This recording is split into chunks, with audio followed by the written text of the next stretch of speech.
കൈമുറിച്ചു മാറ്റേണ്ടി വന്ന വിനോദിനിക്ക് വീണ്ടും പ്രതിപക്ഷ നേതാവിന്റെ കൈത്താങ്ങ്. നേരത്തെ കുട്ടിയുടെ വലത് കൈക്ക് പകരം കൃത്രിമ കൈ പ്രതിപക്ഷ നേതാവ് പണം മുടക്കി വെച്ചുപിടിപ്പിച്ച് നൽകിയിരുന്നു. ഇതേ തുടർന്ന് കുടുംബത്തിന്റെ ആവശ്യപ്രകാരമാണ് കുടുംബത്തിന് വീടിനുള്ള ഭൂമി വാങ്ങി നൽകുന്നത്. വിനോദിനിക്ക് വീട് വയ്ക്കാനുള്ള സ്ഥലത്തിന്റെ രേഖകളുടെ കൈമാറ്റം ഫെബ്രുവരി 17 നടക്കും. പല്ലാവൂരിൽ 5 സെന്റ് ഭൂമിയാണ് വിനോദിനിയുടെ കുടുംബത്തിന് കൈമാറുന്നത്.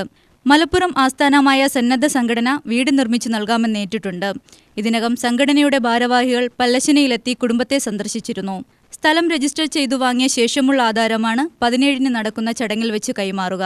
സംസ്ഥാന പദയാത്രയുടെ ഭാഗമായി പാലക്കാട്ടെത്തുന്ന പ്രതിപക്ഷ നേതാവ് പ്രത്യേക ചടങ്ങിലാണ് ആധാരം കൈമാറുക. എറണാകുളത്തെ കാക്കനാട്ടെ സ്ഥാപനത്തിൽ വെച്ച് കഴിഞ്ഞയാഴ്ചയാണ് കുട്ടിക്ക് പ്രതിപക്ഷ നേതാവ് നിർദ്ദേശിച്ചത് പ്രകാരം കൃത്രിമ കൈ വെച്ച് പിടിപ്പിച്ചത്. ഇതിനായി 8 ലക്ഷം രൂപ ചിലവായിരുന്നു. വി.ഡി. സതീശന്റെ നിർദ്ദേശപ്രകാരം Kerala self government employees organisation സംസ്ഥാന കമ്മിറ്റിയുടെ നേതൃത്വത്തിലാണ് ഭൂമി വാങ്ങി നൽകുന്നത്.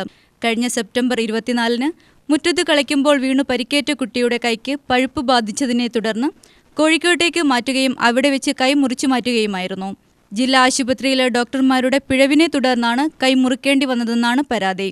സംസ്ഥാന സർക്കാർ കുട്ടിയുടെ കുടുംബത്തിന് 2 ലക്ഷം രൂപ മുഖ്യമന്ത്രിയുടെ ദുരിതാശ്വാസ നിധിയിൽ നിന്നും അനുവദിച്ചിരുന്നു. ഇതിനിടെയാണ് കുടുംബത്തിന് സ്വന്തമായി സ്ഥലവും വീടുമില്ലെന്ന് വ്യക്തമായത്. UTV news, Palakkad.